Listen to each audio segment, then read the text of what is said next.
Bienvenidos y bienvenidas a Bajo Presión, Recalibrando el Futuro de América Latina, una serie de conversaciones urgentes inspiradas en el Informe Regional de Desarrollo Humano 2025 del PNUD.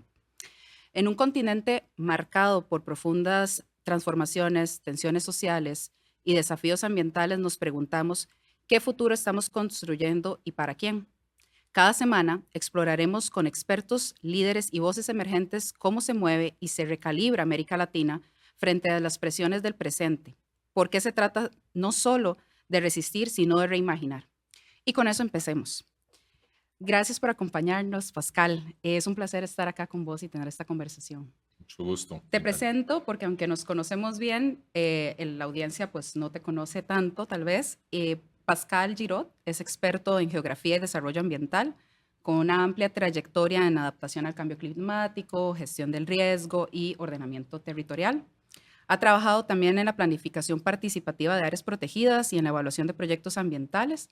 Pascal cuenta con estudios avanzados en geografía en las universidades de Estados Unidos y Francia, con un enfoque especial en América Latina.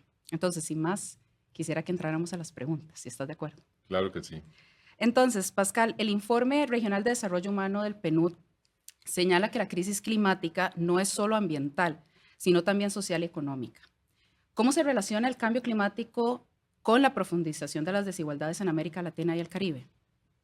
Bueno, creo que hay que entender el cambio climático como una manifestación de una crisis más sistémica, ¿verdad? Es un fenómeno que se da a escala de todo el planeta y como tal hay que entender el sistema en su conjunto y es el resultado de un aumento acelerado de emisiones de gases de efecto invernadero que generan un desbalance en el sistema climático y un aumento pues en la peligrosidad del clima. Entonces, para atacar el tema del cambio climático hay que atacar tanto las fuentes de emisiones y poder transicionar hacia economías bajo en carbono, ¿verdad? Y por otro lado, manejar los riesgos inherentes al aumento de las temperaturas, a la disrupción del sistema climático y a los riesgos inherentes asociados con esos riesgos climáticos y esas amenazas climáticas que van a ir en aumento. Y con esta información y sabiendo históricamente las desigualdades que tiene América Latina y el Caribe, ¿cómo vemos esa vinculación entre cambio climático y las desigualdades? Bueno, creo que en América Latina es una de las regiones con el nivel de desigualdades más pronunciados y esas desigualdades van en aumento en varios países de la región y están generando efectivamente dos escenarios. Uno, un escenario donde las élites más adineradas de los países consumen y emiten cada vez más emisiones de gases de efecto invernadero. Tenemos ciudades, además, América Latina tiene la particularidad de tener un porcentaje muy alto de la población viviendo en ciudades. Es el continente más urbanizado del mundo en desarrollo y como tal, muchos de los problemas tienen que ver efectivamente con esa tensión entre emisiones que se originan de patrones de consumo individuales versus emisiones que vienen de uso colectivo de un transporte público o de otras fuentes. A nivel de las amenazas y de la adaptación, muchos de los impactos de eventos hidrometeorológicos extremos golpean aquellos segmentos de la población que se encuentran ubicados en zonas de mayor exposición a Ujú. amenazas y son más vulnerables a sufrir pérdidas y daños, y eso lo vemos muy bien también en el informe de cómo los países de menores ingresos tienden a tener una mayor vulnerabilidad, un mayor porcentaje de su población viviendo en condiciones de altísima exposición y vulnerabilidad, en asentamientos precarios, sin protección para lo que son lluvias intensas o deslizamientos, y son los que están cada vez más pagando la factura de estos extremos climáticos.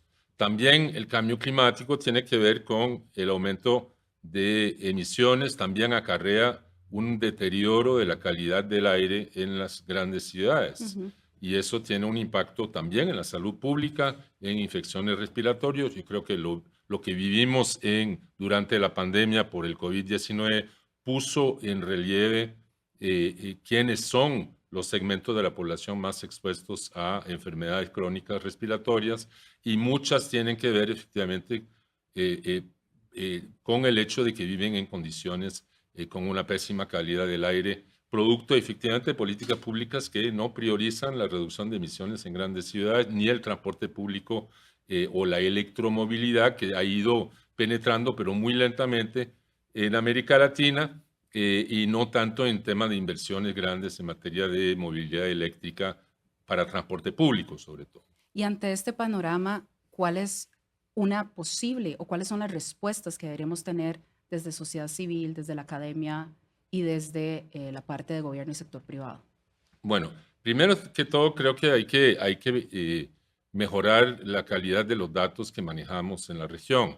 Creo que a nivel mundial estamos viendo un fenómeno aparentemente contradictorio. Estamos en plena crisis climática y las instituciones a cargo de medir y monitorear el clima, la temperatura, la lluvia, están siendo desfinanciados, y esto incluye no solamente nuestro país, sino también Estados Unidos con la NOAA y la NASA, que están viendo recortes, pero recortes muy grandes. Y repercute en nuestros sistemas Y que por la dependencia. repercute en nuestra capacidad de poder monitorear, de prever, de saber cuándo vaya a impactar un huracán o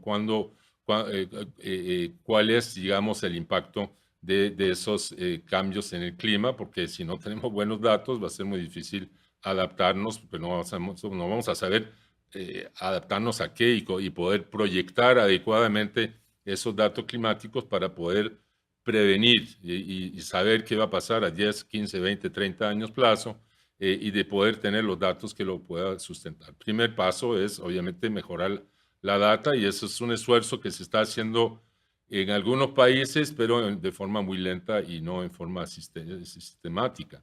Otro tema que me parece muy relevante es el tema de empezar a articular mejor lo que hacemos en materia de gestión del riesgo ligado a la variabilidad climática o a los eventos climáticos extremos cotidianos que impactan nuestras comunidades o nuestros productores o nuestras ciudades, con lo que son cambios a más mediano y largo plazo.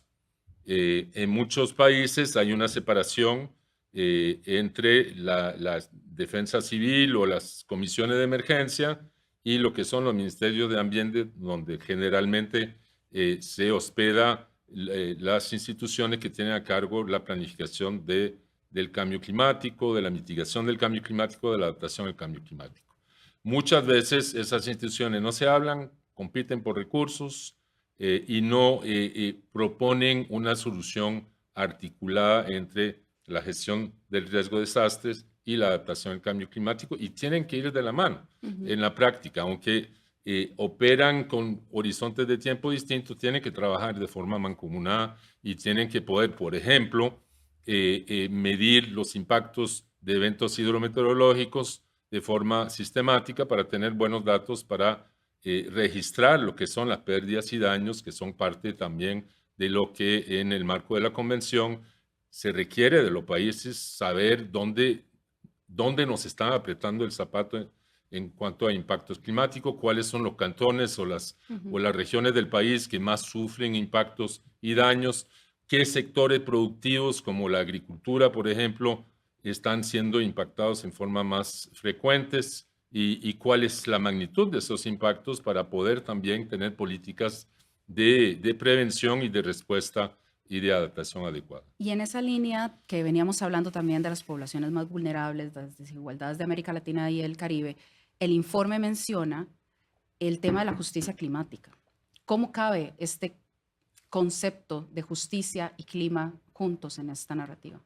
Bueno, ese es un tema, yo creo que emergente, importantísimo, y es un tema que hemos venido llevando en el marco de las negociaciones multilaterales bajo la Convención Marco de Cambio Climático, donde trabajamos juntos.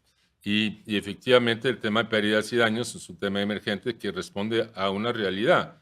muchos países de América Central y el Caribe, por ejemplo, somos países pequeños con una huella de carbono o de emisiones pequeña, pero vamos a sufrir de forma desproporcionada los impactos del cambio climático. Entonces hay un tema ahí de justicia climática que se repite a escala nacional. Los segmentos de la población más pudiente, que tienen 3 o 4 carros y que tienen una huella de carbono mayor, tienen una mayor capacidad de protegerse de los extremos climáticos y de los impactos del clima, comparado a pequeños agricultores o comunidades pesqueras que viven en la línea de costa, que no contribuyen tanto al cambio climático, pero que van a sufrir los daños de forma mucho más directa y en forma mucho más fuerte.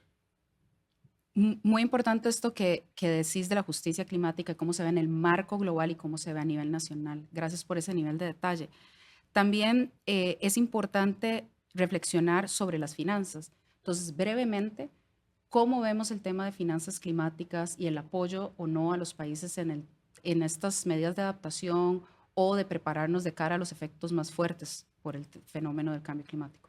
Bueno, ese es un tema que ha dominado las negociaciones en los últimos años a nivel de la Convención Marco de Cambio Climático, porque efectivamente hay un reclamo cada vez más estridente de países en desarrollo de que justamente para compensar de alguna forma esta injusticia climática, los países tienen industrializados, los países más con mayores emisiones, tienen que invertir más en sistemas de protección climática, financiando o medidas de adaptación o inclusive financiando a través de plataformas como la Red de Santiago y otros mecanismos que le permiten a aquellos países que sufren año tras año pérdidas recurrentes asociadas al cambio climático y de poder hacer frente a esas pérdidas de forma más eficaz. Lamentablemente estamos en una coyuntura también a nivel mundial de un aumento en los conflictos armados. Muchos de los recursos que iban destinados para el desarrollo humano o para temas asociados al cambio climático o el ambiente se están ahora invirtiendo en otro lado, lamentablemente en temas de defensa y armamento en muchos de los países europeos y en Norteamérica, y que no estamos viendo que eso vaya a cambiar tan pronto. Es decir, hay un cambio de prioridades en los países más ricos y lamentablemente estos temas no están entre la lista de prioridades, aunque en el discurso todo el mundo dice que está listo para enfrentar la crisis climática, creo que no estamos listos y el informe lo señala muy claramente. Precisamente. Y con esto, de verdad, muchas gracias, Pascal, por acompañarnos en esta conversación breve, contundente, pero muy clara, porque nos lleva a entender mucho mejor el informe. El Informe de Desarrollo Humano Regional 2025 del PNUD nos recuerda que en medio de las presiones que enfrenta nuestra región, también hay un potencial enorme por activar. Les invitamos a explorar este informe porque además de datos, visualizaciones, es una herramienta de las muchas que produce el PNUD para apoyar en la formulación de políticas públicas más efectivas y obviamente que se ejerzan y se puedan actuar en la población y en las poblaciones más vulnerables. Esto fue Bajo Presión, Recalibrando el Futuro de América Latina, un espacio para pensar, cuestionar y actuar. Nos escuchamos en el próximo episodio.